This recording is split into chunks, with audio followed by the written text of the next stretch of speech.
Guys, welcome back to my channel. My name is Ife and today I'm going to be showing you how I made this beef veggie sauce. Now this sauce is so versatile, like you can pair it with anything, and it's really tasty and so rich and nutritious. If you've been following me for a while, you notice that I really love my veggies. Now this is one of those recipes that my kids love eating, as in it is kids approved. Now let's get right into it. The list of ingredients: I've got my bell peppers, my onion, garlic, ginger, my tomato, the beef that I cut in chunks, and my green beans and carrots, then my herbs and spices. Begin, I put my meat in a pot, and then I'm going to be adding my seasoning and some spices, and then I'll just stir it together without adding water. Now bear in mind that I'm going to allow this to cook and produce its own juice. You really don't need to add a lot of water when boiling your beef. And this recipe in particular, I didn't add water at all. I just stirred it and covered it and allowed it to produce its own juice. And as you're gonna see later, the juice it produces really much. Yeah, this is a few minutes later after covering it. You can see the amount of meat stock that it has produced already. Next, I'm gonna move on to the vegetables. That's my green beans and the carrots. Now for this recipe, I love to cut the vegetables vertically. Like, I don't want it to be too small, so I just cut it into vertical medium bits. As you can see, you can cut it into any shape you want to, but this is normally how I prefer it to be in my sauce.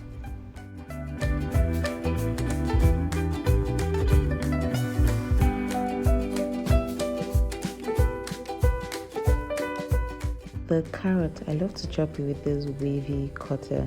Now the carrot, you can cut it into straight bits, but I just love to use this wavy cutter because I love the way it makes the carrot look. It just makes it look more pretty. But like I said, you can cut it into straight bits. That's all left here. I just do this because I love the way it looks. Moving on to my tomato and the bell peppers, I'm not going to be blending it to be smooth. I just use the processor to chop it until it's finely blended, and then I move on to my saucepan. I add a little oil on it, and I'm going to be adding my chopped onions. Now the chopped onions, I'm not going to fry for a long time. I just want it to be slightly light before I add the next thing.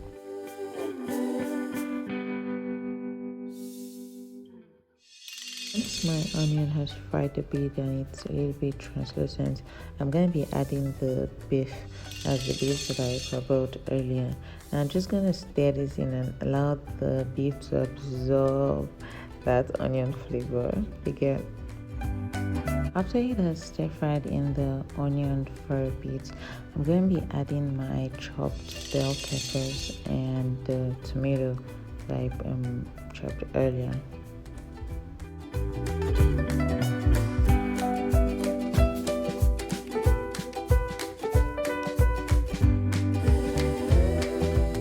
Which I stir it, and then I'm not going to be adding my seasoning now. I'm just going to cover it and let it cook a bit, and then I'll open it. I'm going to add my seasoning and spices. I'm going to list the seasoning and spices that I used in the description box, so you can just check it out and customize it to your own taste.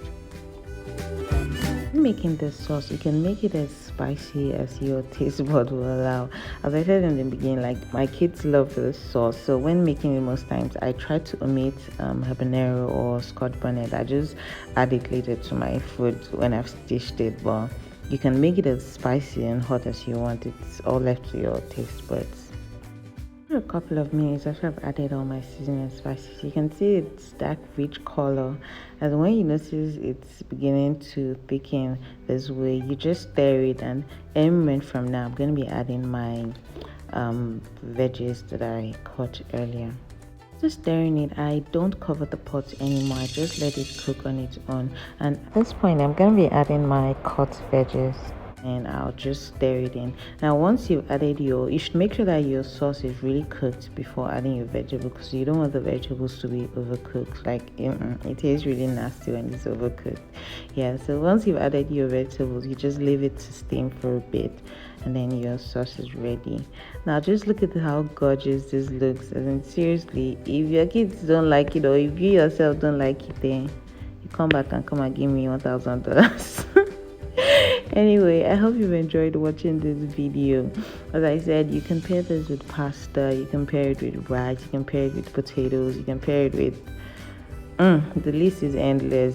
Anyway, just let me know what you think when you've tried this out. If you enjoyed watching this video and you haven't subscribed, please go and hit the subscribe button.